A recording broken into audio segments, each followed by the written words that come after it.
Ouangoulo-Dougou a accueilli ce vendredi 15 mai 2026 la cérémonie de lancement des activités préparatoires de la Tabaski 2026, couplée de l'inauguration du marché à bétail. L'inauguration du marché à bétail de Ouangoulo-Dougou est une fierté pour le maire que je suis, mais un honneur pour le conseil municipal, en ce sens qu'elle marque l'aboutissement d'un projet du gouvernement ivoirien, de l'UEMOA et de son partenaire, le comité permanent inter-État de lutte contre la sécheresse dans le Sahel, le CIDS. Nous avions participé à la cérémonie de pose de la première pierre le 29 avril 2014, ici à Ouangoulo-Dougou, de ce projet porteur d'espoir et d'espérance pour les acteurs de la filière bétail de notre localité.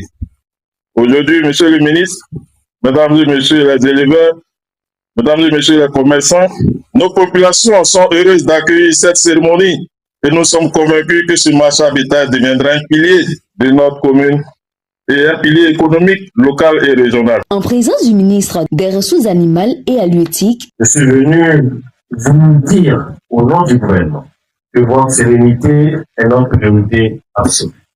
La Côte d'Ivoire, sous la vision éclairée de son Excellence, Monsieur le Président Alassane Ouattara, a su faire preuve de résilience et d'anticipation.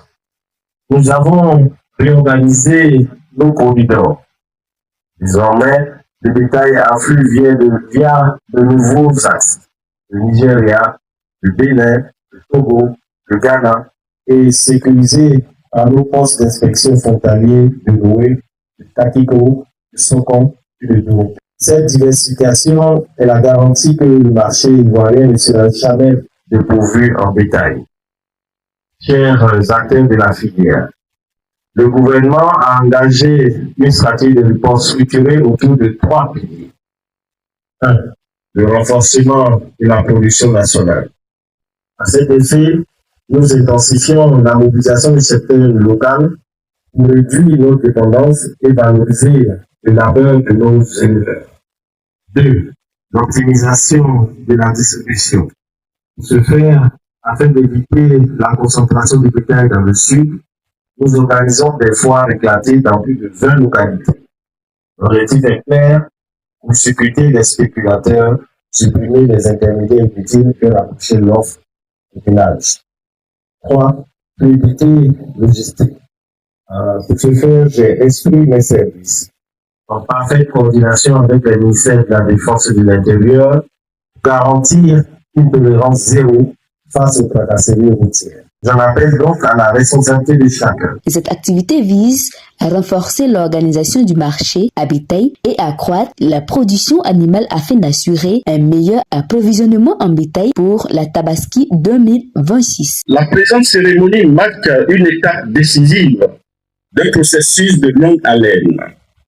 C'est en effet en 2013 que la commission de l'UEMOA s'engageait dans un programme régional ambitieux qui avait pour ambition d'améliorer la compétitivité de la filière viande bétail à travers la construction et la réhabilitation de marchés à bétail transfrontaliers au Bénin, en Côte d'Ivoire, en Guinée-Bissau et au Togo.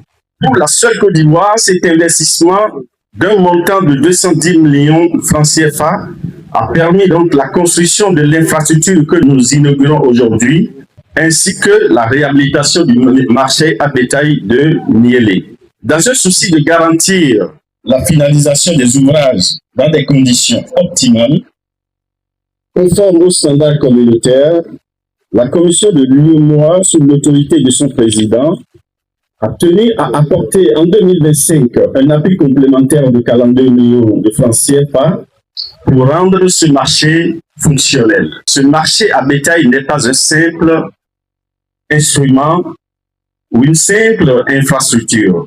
Il s'agit d'un instrument stratégique régional à 3 fonctions majeures. C'est d'abord un instrument de sécurité alimentaire.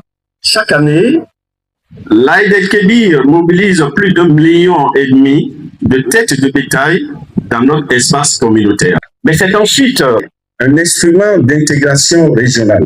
Et c'est enfin un instrument d'appui à la transformation économique et structurelle de l'économie ivoirienne, voire de la sous-région.